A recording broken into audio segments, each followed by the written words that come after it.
एष रेडियो नेपालः सम्प्रति समाचारः श्रूयन्ताम् प्रवाचकः ध्रुव भट्टराई। प्रधानमन्त्री पुष्पकमल दाहाल प्रचण्ड निगदति पर्यावरणस्य विषयं प्रति सर्वकार सातिशं गभीर संवेदनशीलस्य वर्तते। माओवादी केन्द्रस्य केन्द्रीय सदस्येन विशाल खड्का भिडेन लिखितं पर्यावरणीय संकट 8 अर्ब मानिसको साझा चुनौती इति नामकं पर्यावरण समवाय सम्बद्धं पुस्तकं गत दिने काष्ठमण्डपे विमुञ्चन प्रधानमन्त्री प्रचण्ड अभाषत अष्टानाम् अब्जानं मानवानां संयुक्तायां पृथ्व्यां जलवायु परिवर्तनेन सृष्टस्य संकटस्य विषय सर्वैः संवेदनशीलैर्भाव्यम्। प्रधानमन्त्री प्रचण्ड भावी सन्तते न्यासोपहारस्य रूपेण अनुकूल पर्यावरण सहितस्य संयुक्तावासस्थानस्य पृथिव्या हस्तान्तरणम् आवश्यकमस्तीति अकथयत्। विश्वस्य संयुक्त समस्या रूपेण विद्यमानेन प्राङ्गरोत्सर्जनेन अविकसितानि अल्पविकसितानि च राष्ट्राणि एव सर्वाधिकं संकटं प्रापितानि सन्तीति सन्दर्भे COP28 नाम्ना संयुक्त राष्ट्रसंघीय जलवायु परिवर्तन सम्मेलनस्य समये नेपालेन उत्थापनीयानां विषयाणां सम्बन्धे सर्वकार सम्बद्ध पक्षैः निरन्तरं संवादं विदधानुस्थिति च प्रधानमन्त्री प्रचण्ड अवोचत्।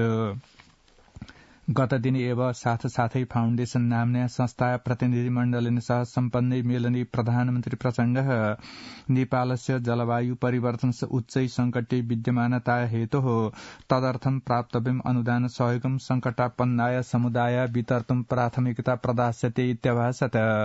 मेलनस्य क्रमे प्रधानमन्त्रिणे प्रचण्डाय जलवायु परिवर्तन सम्बद्धस्य अन्तर्राष्ट्रिय सम्मेलनस्य सन्दर्भे परामर्शपत्रम् अर्पयन्ति। साथसाथै फाउण्डेशन संस्था अध्यक्षा प्रजिता कार्की जलवायु परिवर्तनस्य क्षतिपूर्ति प्रदानावसरे महिला बालबालिका ज्येष्ठ नागरिक आदिवासी जनजाति सहितेभ्य उच्चै संकटापन्नेभ्य समुदायेभ्यः प्रतिशतं 50% सुनिश्चयं विधातुम् अभ्ययाचत।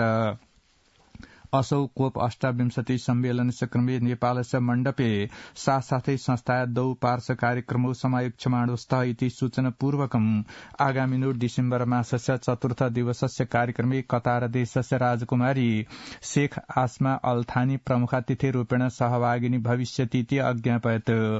मेलनावसरे परराष्ट्रमन्त्री NP साउद नेपालस्य मण्डपे आयोक्ष्यमाणे कार्यक्रमे कतार देशस्य राजकुमार्या अतिथिरूपेण आगमनं नेपाल हर्षस्य विषयस्थिति अवदत्। उदयपुर जनपदस्य त्रियुगा नगरपालिकाया पञ्चौडा क्षेत्र वर्तिनो देउरी स्थानस्य अन्नपूर्ण स्कूल नाम्नो विद्यालयस्य बसयानं यह उदयपुर गढी ग्रामपालिकाया सप्तौडा क्षेत्र स्थिते अधेरी स्थानीय दुर्घटितं सद बसयानस्य चालकेन सहिता त्रयोमृता 49 जना आहताः सन्ति। उदयपुर जनपद प्रहरी कार्यालय अनुसारेण वनभोजात प्रत्यागमनस्य क्रमे बसयानं दुर्घटितं सद बसयानस्य चालक 44 वर्षीय भिखन चौधरी 7 वर्षीय सन्ध्या चौधरी 6 वर्षीय विकास चौधरी च अम्रियन्त। आहतानां विद्यार्थिनां मध्ये 55 जनानां विराटनगरे अवशिष्टानां उदयपुर जनपद चिकित्सालय च उपचार विद्यमानस्थिति उदयपुर जनपद प्रहरी कार्यालयस्य प्रहरी नायब उपरीक्षक हरिनन्दन चौधरी अवोचत्। संचार सूचना प्रविधि मन्त्री रेखा शर्मा कथयति आयुर्वेदः ध्यानं योगश्च नेपाली समाजस्य जीवनशैली सम्पादनीय। आयुर्वेद चिकित्सा विकासानुसन्धान प्रतिष्ठानेन ह्यः काष्ठमण्डपे आयोजितम् अन्तर्राष्ट्रिय आयुर्वेद सम्मेलनम् आरोग्य प्रदर्शनीं च उद्घाटयन्ति संचार मन्त्री शर्मा प्राकृतिक रूपेण नेपालस्य हिमालय पर्वतीय तराई क्षेत्रेषु पृथक पृथक जलवायु वर्तेते मूलौषधैश्च नेपाल सम्पन्नोऽस्ति इत्यतः प्राचीनकालात् अस्य प्रयोग जायमानोऽस्ति अतएव अस्य प्रयोगाय विस्ताराय च सर्वै बलं प्रदातव्यम् इति प्रत्यपादयत्। मन्त्री शर्मा नेपालस्य बहुमूल्यानि मूलौषधानि विदेशाय न्यूनमूल्येन विक्रिया तथा उत्पादितम् औषधम् अन्य वस्तूनि च महर्घेण कृत्वा प्रयोगस्य अवस्था विद्यमान स्थिति सन्दर्भे विषयवमु गभीरेण समीक्षा विशेष योजना अग्रे वर्धनीयम् इति च उदयरयत्। स्वास्थ्य जनसंख्या मन्त्री मोहन बहादुर बस्नेत भाषते चिकित्सा शिक्षाय अध्ययनाध्यापनयोः कृते तत्कालं सहजीकरणं विधातव्यम्। काष्ठमण्डपे ह्यः आयोजिते कार्यक्रमे मन्त्री बस्नेत चिकित्सा शिक्षाय अध्ययनाय सहजीकरणे न विहिते आगामी समय देशे स्वास्थ्य जनशक्ति अभावसं भविष्यतीति अतर्कयत्। मन्त्री बस्नेत चिकित्सा शिक्षाय अध्ययनाय 37 पारन्तिकाभिः शय्याभिः सहितेभ्यः चिकित्सालयेभ्यः चिकित्सा प्रवीण स्वास्थ्योपचारण विषययोः त्रिशताधिकशय्या युतेभ्यः चिकित्सालयेभ्यः चिकित्सा स्नातक विषयस्य च पठन पाठनयोः अनुमतिं दातुं चिकित्सा शिक्षा योगे मन्त्रालयेन प्रस्ताव प्रस्तुत स्थिति अज्ञापयत्। नेकपा एकीकृत समाजवादी दलस्य अध्यक्ष माधव कुमार नेपाल भाषते वर्तमान समये दृष्टाय अराजकताय अन्ताय समाजवादी समिति सत्ता गठबन्धनस्य च मध्ये सहकार्यम् आवश्यकं वर्तते। दलस्य बागमती प्रदेश समित्याः आयोजिते प्रशिक्षण कार्यक्रमे अध्यक्ष नेपालः राष्ट्रिय सम्प्रति अतिवादिभिः अराजकताया प्रसारणस्य इच्छुकैश्च जनै प्रसारितं भ्रमं न्यूनीकर्तुं समाजवादी समिति सत्ता गठबन्धनस्य मध्ये समन्वयं विधाय जनताय यथार्थं बोधयितुं सभा सम्मेलनानि विधातव्यानीति उदयरयत्। पूर्व प्रधानमन्त्री च नेपालः कोषात् गृहीतं ऋणं न प्रदेयं भवतीति कुविचारं प्रसार्य जनताय भावनां क्रीडतः समूहात् सावधान भवितुम् अन्दरुणत्। अध्यक्ष नेपाल हुतात्मनं बलिदानेन जनताय कठोर संघर्षेण च स्थापितायं गणतान्त्रिक व्यवस्थायां संकटस्य उत्पन्नानन्तरं तत्प्रतिकर्तुं सर्वै तत्परेर भाव्यमिति विचारं व्यक्तवान्।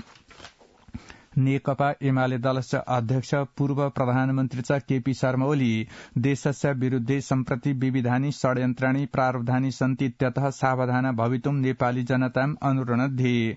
चतुश्चत्वारिंशोत्तरैकादशशततमस्य नेपाल संवत्सरस्य अवसरे एमाले दलस्य काष्ठमण्डप महानगर समित्याः आयोजिते शुभकामनाय आदान प्रदानस्य कार्यक्रमे अध्यक्ष ओली एवं अनुरोधत्। राष्ट्रिय सर्वकारी दुर्बले सति बहुधा शक्तय सक्रिय भवन्तीति चर्चन अध्यक्ष ओली वर्तमान सर्वकार सर्वविध कोणेभ्यः दुर्बल समुत्स्ति इत्यतः देशस्य रक्षायै जनता एव अग्रेसराय भाव्यमिति विचारं व्यक्तवान्। त्रिभुवन विश्वविद्यालयस्य केन्द्रीय पुस्तकालय अहोरात्र सञ्चालितो वर्तते। विद्यार्थिनां पठन संस्कृति सहजीकरणाय पुस्तकालयोऽसौ अहोरात्र सञ्चालितोऽस्ति। पुस्तकालयस्य निमित्त प्रमुख सागरराज सुवेदी पाठकानां सहजीकरणाय त्रय अध्ययन कक्षा सप्तसु एव दिनेषु अहोरात्र उद्घाटिता सन्तीति असूचयत्। कोशी प्रदेश सभया प्रतिस्थापनाय विधेयकं सर्वसम्मत्या पारित कृतं वर्तते।